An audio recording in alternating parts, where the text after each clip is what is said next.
Well, I always knew that I was adopted. My parents were told when they adopted me was that my biological parents were young and loving, couldn't care for me, so they placed me for adoption. When I was 37, I reconnected with my biological mother, and the inevitable question came up, who's my biological father?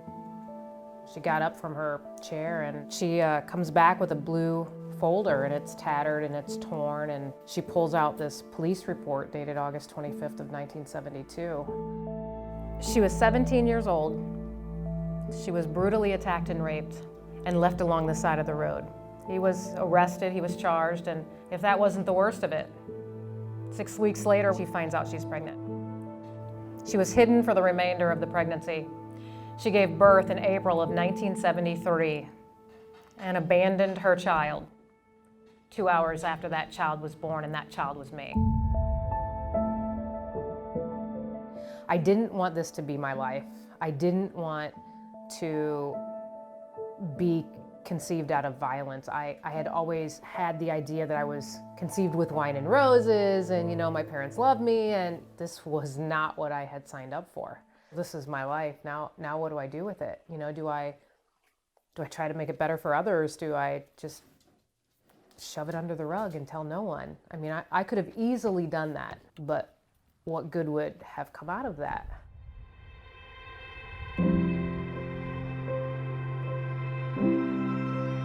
When Amelia was found, this actual story really kind of shook me.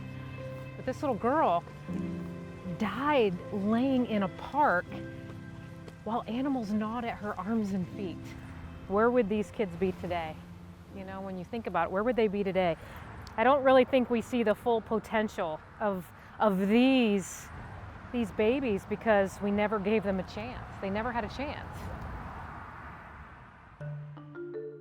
We were at a church in Cape Town. I was walking in the door of this church, and I'm looking at this thing in the wall, and I'm like, what is this and what is it used for? And the woman that was with us, that was taking us around, she says, well, women bring their babies here at night so that they can save their lives. And so on the flight back from Cape Town, South Africa, on a Delta napkin, I hand drew my version of the baby box.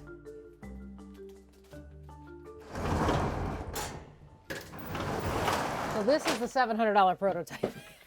Look how advanced it is. This was exactly what we needed to get started to understand where we needed to go next. The Department of Health, the Department of Child Services was against it. And then they said, well, what if the box fails? What if it doesn't? I knew that these boxes had to be 100% of the time. They could never fail. Once the door opened, the first alarm goes off, our silent alarm. And once the baby's placed in the bassinet, it will actually break the beam from the eye to the reflector. And as soon as that beam's broken, it dials out to our alarm company. There you go. In the Indiana law, it doesn't say that I can put baby boxes in at that time, but it didn't say that I couldn't either. I slapped my first box in Woodburn, Indiana. We put the very first 2 baby boxes in April of 2016. 5 days later, both locations got certified letters from the Department of Child Services saying, shut your boxes down, they're illegal. And if you don't, we'll shut them down for you. These boxes weren't going down. They were not being shut down, and if you want to shut them down, you're gonna have to take me in front of the Indiana Supreme Court. And she stuck to her guns. We're so very proud of her for doing that, and I'm happy to stand by her the entire way. She just wants to play with you guys. Did you eat your treat?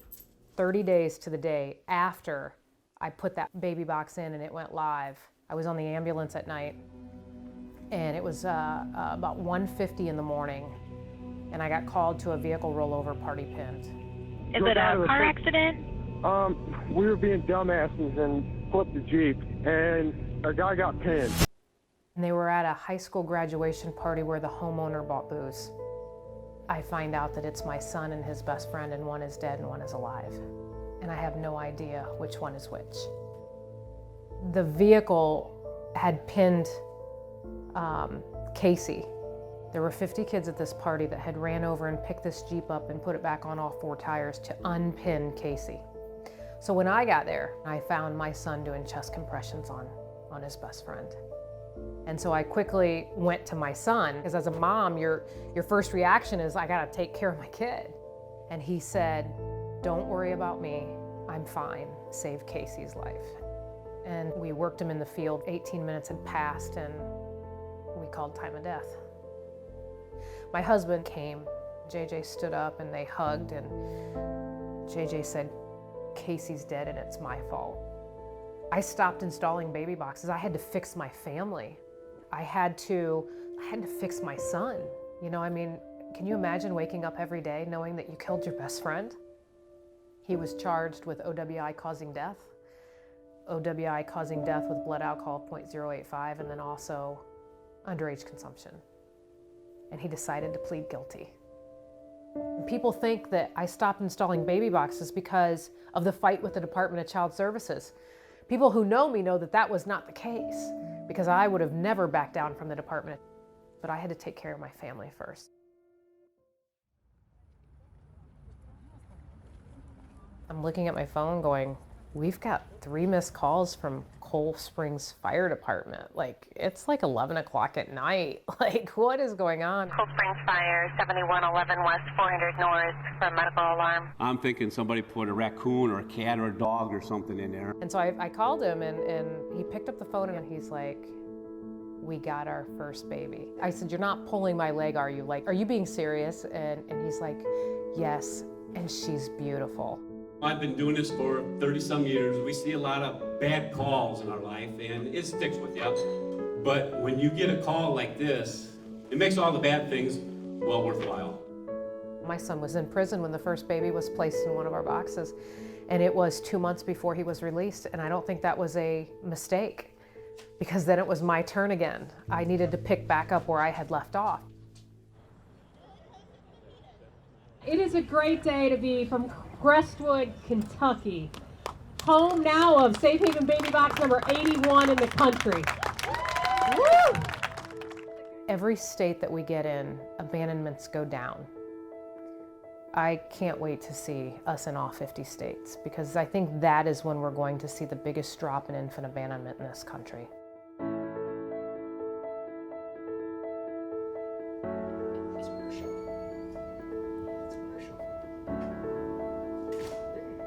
She's like, "I don't know about all this place." Friends? Can you be friends? That is one of the greatest parts of my job, getting to have a relationship with the kids that we save. It kind of allows us to keep fighting, because, you know, sometimes you're just like, oh, are we really making a difference? And then you save the life of a child in one of our boxes, and it's just an uplifting thing to have one of these little guys running around. Fire trucks.